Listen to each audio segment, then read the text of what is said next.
Hey, I'm Ted. Welcome to another video, and I'm going to show you how I built these kitchen drawers for the Skoolie.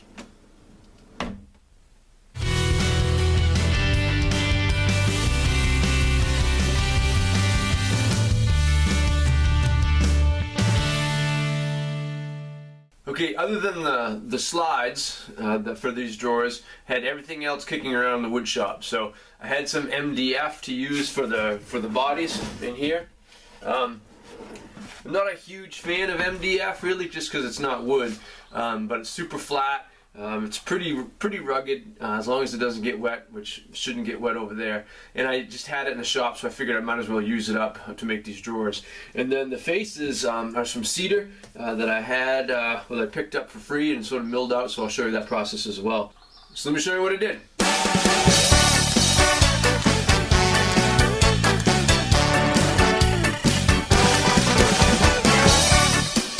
Okay, now I'm going to cut a groove in the bottoms, well, near the bottom, not exact bottom, but cut a groove for the drawer bottoms near the bottom of the drawer sides and fronts and backs, if that makes any sense. So I got the fence set up, fairly close, just about a quarter of an inch from the bottom, and then I got it set to just about a quarter of an inch high, and then I'm going to run 2 passes through it, move the fence a little bit, because my dado blade stack is got a quarter is the smallest, and that's a little bit too big, and this is a little bit too small. So if I run 1 pass and move the fence a little bit, run another pass, and that'll make it just big enough to fit that 1/4 inch plywood right there. That's going to be the drawer bottom.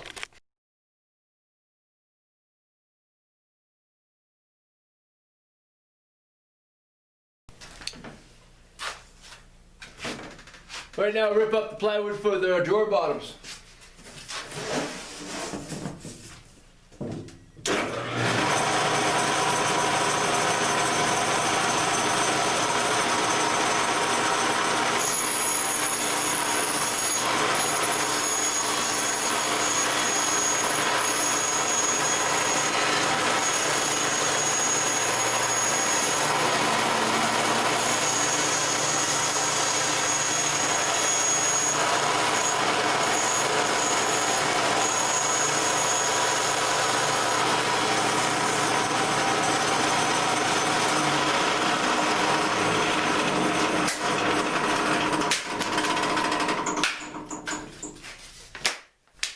Right, so when cross-cutting on a table saw, you really want to use a sled rather than the fence, because if it binds, it really kicks back and it can be pretty dangerous. The other thing that's really helpful is, so I've already ripped my width, and now for my length, put a stop block in here. So I need this to be like 16.5. So now I don't have to keep measuring. I can just go up to the stop block and cut them. Makes things a lot faster.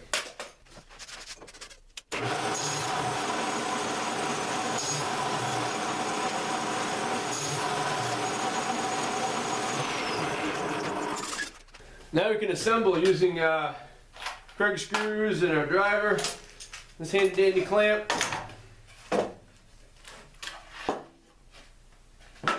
Make sure your grooves are at the bottom. I've made that mistake. And whoops, I put that whole drawer together, but the groove's on the wrong side. Put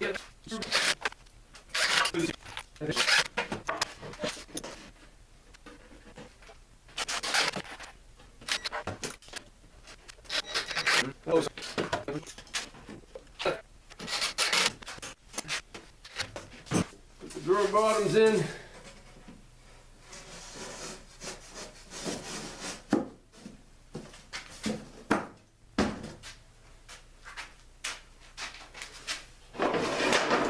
the final edge. Now a lot of times drawers, they have this bottom piece right there ripped off, so you can put the whole thing together and just slide the drawer in from the bottom. But I find that they kind of move around a little bit more than I like that way, so I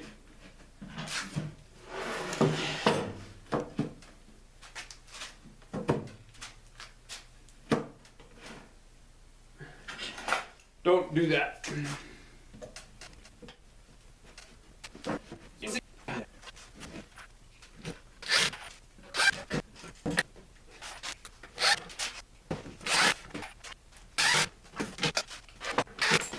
I'm going to paint these before I do much of them, but I'll put these sliders on and test them. Put them in the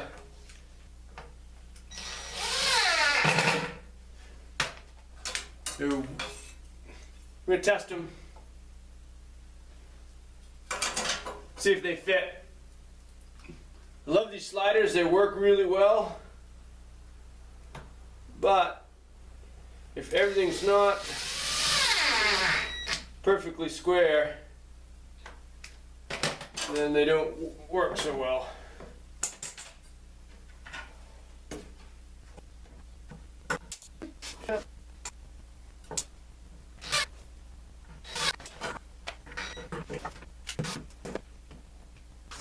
So see how we did? It's always a great moment of trepidation, isn't it? It's like you put all this time and see if it's gonna work, and then you just don't know if it is. Look at that. Oh. Victory is ours! Sweet. So, put a coat of paint on these and then make some drawer fronts out of some cedar, I think. Sweet!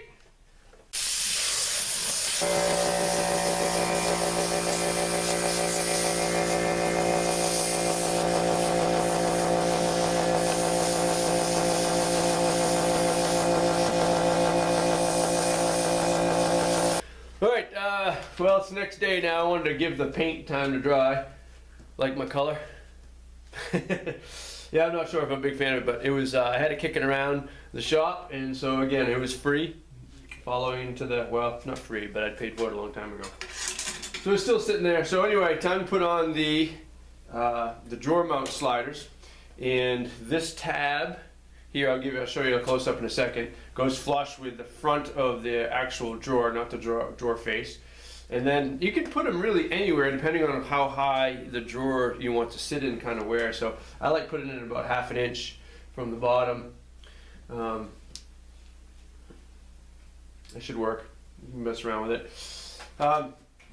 One thing about these, again, as I mentioned earlier, the drawers work great, but everything has to be square and even. So one thing that I do is I'll use my speed square set to 1/2 inch, and I set that in there, make sure it's exactly kind of where I want it, throw a little clamp on it, and then sometimes if you don't have the screws exactly right in the middle of the hole, they move around a little bit, which isn't a terrible thing. There's some spots that you can make some adjustments, but I find I just use this little tiny bit. It's got a spring loaded here, and when you this tip sits right in the middle of the hole and then centers that drill bit inside the hole.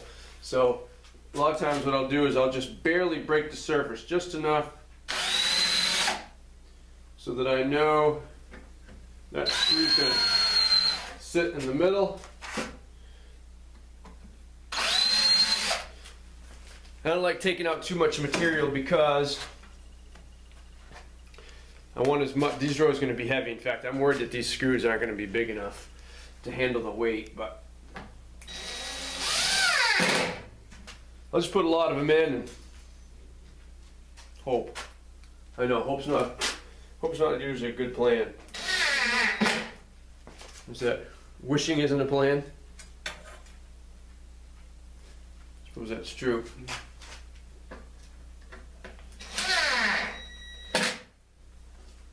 There. That seems pretty secure.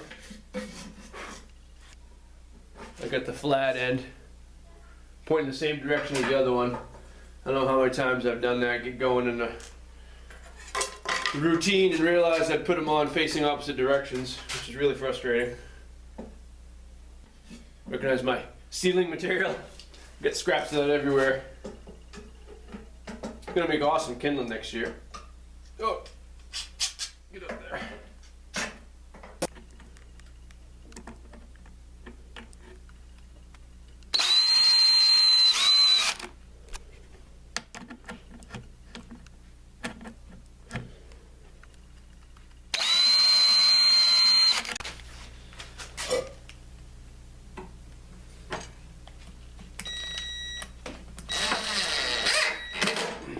Okay, on to making the drawer faces. Again, trying to make do with materials I have on hand. I picked up a bunch of free lumber from Craigslist, some rough milled stuff that people had just abandoned projects at this point. And so picked up a bunch of it, and to my delight there was a bunch of cedar in there. And so I thought, well, maybe I'll use the cedar and it'll kind of match the ceiling.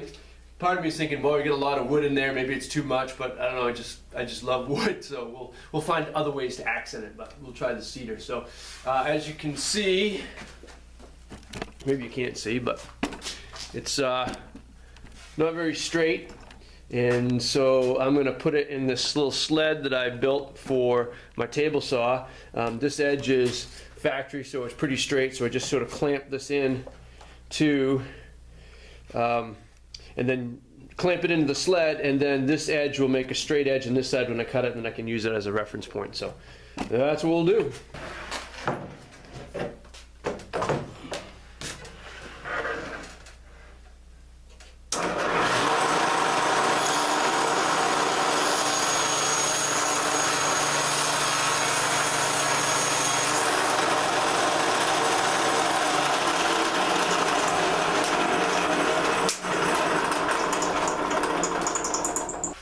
Alright, now we got a straight edge on this side. We can rip it down to 10 5/8. Boy, I hope it's going to be wide enough for that drawer.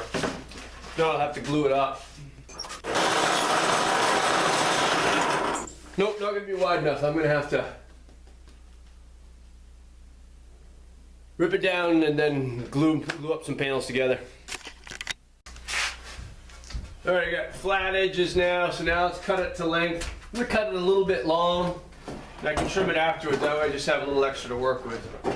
21 and a half.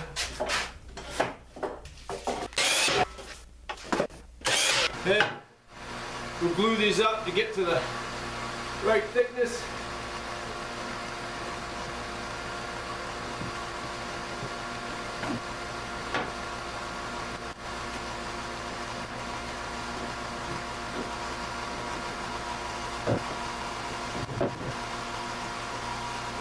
Alright, we'll wait for glue to dry. Alright, so glue dried and ran them through the planer. Just it's so much easier to get a nice smooth edge than sanding all the glue remnants and stuff. So I just run it through the planer. And now I'm gonna do a little edge detail with a router table. So I go round over a bit, and I'm gonna put a little chamfer on the edge too, just to give it a little bit more of a line, I guess. Do the edges first, reduce tear out.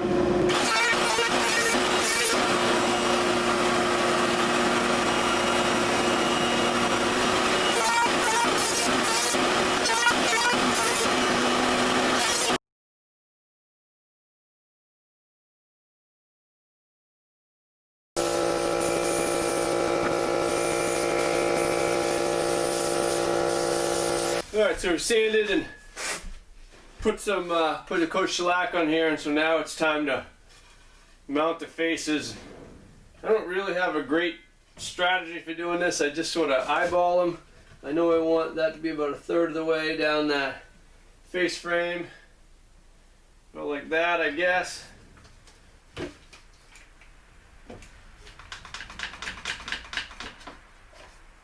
Clamp it. Double check this other one to make sure. Yeah, looks like it's going to be alright. Then I just have some 1 1/4 inch screws. I put in one in each corner.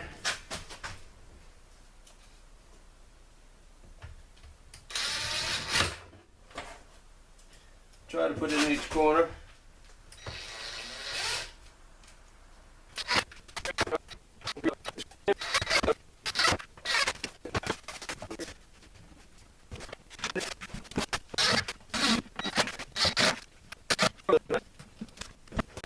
Alright, so the refrigerator is going to go there right now. I got a skill saw there, or my jigsaw, sorry. And then we got our drawer here. I do like the sliders. Deeper one. And this bottom one. I'm going to install some magnet locks on them when they come in. Woo. Hey, so the pulls. No pulls yet. I'm gonna leave that as a surprise. I got a couple creative ideas that I'm mulling around. I'm still toying around with, so I'll give you an update when we get to the pulls, and also when the magnet latches come in, because clearly, you know, the bus is sloped just a little bit, and they're already sort of opening up, so we don't want stuff to go flying. So if you have any questions, concerns, manifestations, proclamations, kind of whatever, leave in the comments below. So thanks for checking in on it. It's, again, always appreciate it. You know, like, subscribe, do all those things that you do. I really appreciate all the support that you guys are giving me out there, and especially those sort of long days. It's like, oh boy, but there's people out there. We're all in this. A lot of us are in this together. So I look forward to watching your videos, and appreciate you joining and checking on me as well. So until next time, I'll see you later. Thanks.